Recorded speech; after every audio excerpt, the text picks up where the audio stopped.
Tell my brother to give me a share of our inheritance." "My friend," he replied, "who appointed me your judge or the arbitrator of your claims?" Then he said to them, "Watch and be on your guard against avarice of any kind. For a man's life is not made secure but by what he owns, even when he has more than he needs." Then he told them a parable.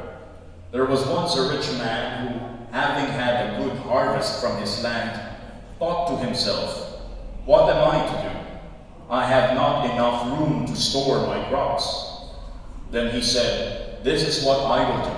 I will pull down my barns and build bigger ones, and store all my grain and my goods in them. And I will say to my soul, My soul, you have plenty of good things laid for many years to come. Take things easy, eat, drink, have a good time.' But God said to him, 'Fool, this very night the demand will be made for your soul. And this hoard of yours, whose will it be then?' So it is when a man stores up treasure for himself in place of making himself rich in the sight of God." The Gospel of the Lord. Praise to you, Jesus Christ. Just like to test if you can follow instructions properly. I want you to put your hand on top of your mouth and nostrils. And I want you to do this. I want you to inhale, exhale, inhale, exhale. If it stinks, it's not my fault. Now, I want you to catch your breath. Inhale, exhale. Who among you were able to catch his or her breath? Did you catch your breath? Did you catch your breath? Erica, did you catch your breath? How can you catch your breath? Because it's fleeting. It's momentary. If we read the book of Ecclesiastes in Hebrew, the word that was used by the preacher for the word vanity is Hebel. Hebel. And the word Hebel stands for breath. So if we translate it literally, breath of breath, says Kohelet, or the preacher, breath of breaths. What the author of that book is trying to point out, all created reality is passing. All of created reality is fleeting.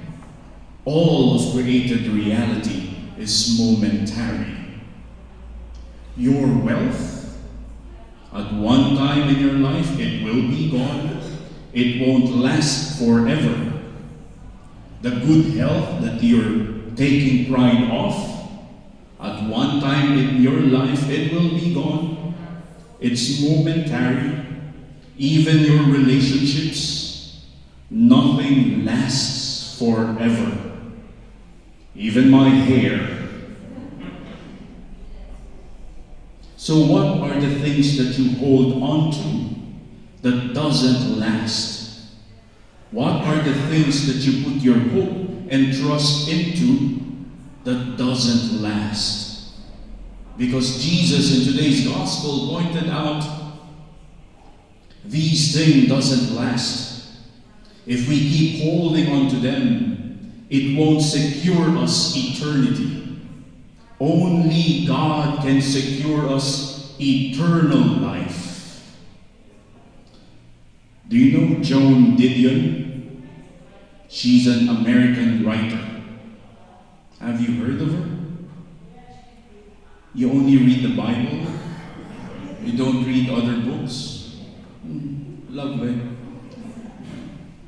Joan Didion, in 2005, wrote a book entitled A Year of Magical Thinking. And in it, she was writing the desperation, the grief that she experienced after losing her husband. She lost her husband in 2004. And a quote from that book, if my memory serves me right, said, "Life changes so fast. Life in an instant changes. One time you're just having dinner and suddenly life has ended." She was referring to her husband, whom she had just dinner one night in 2004, and then after some hours died. Life, even the life that we have, is fleeting. But Christ invites us to hold on to that thing, that person that does not fleet, that's whole eternity, and that's in God. So where do you put your hope and your trust in? The psalmist reminds us that from age to age, we must put our refuge, we have put our refuge in God. Do you also make that same prayer? That from age to age, yes, you have Medicare. Yes, you have private insurance. Yes, you have work. But at the end of the day, you keep holding on to your God, because that's more important. Health, wealth, relationships, and even hair, they won't last. Only God. But to push the issue further, it's not only health, wealth, and relationship that won't last. Even the problems that you're experiencing in life, even the anxieties that come to you, they won't last. There's only one thing that is permanent. It is God. One of the saints on top, Saint Teresa of Avila, once wrote. She wrote in Spanish. It's titled Nada de Urbe. But do you know Spanish? You know Spanish? Oh, I don't know Spanish, so I'll just use the English translation. She said, "Do not be disturbed. Do not be frightened. All things are passing. Wealth, health, relationships, your anxieties, the things that you're fearful of, they will pass. There's only one who will never pass, and it is God." So for us, God is enough.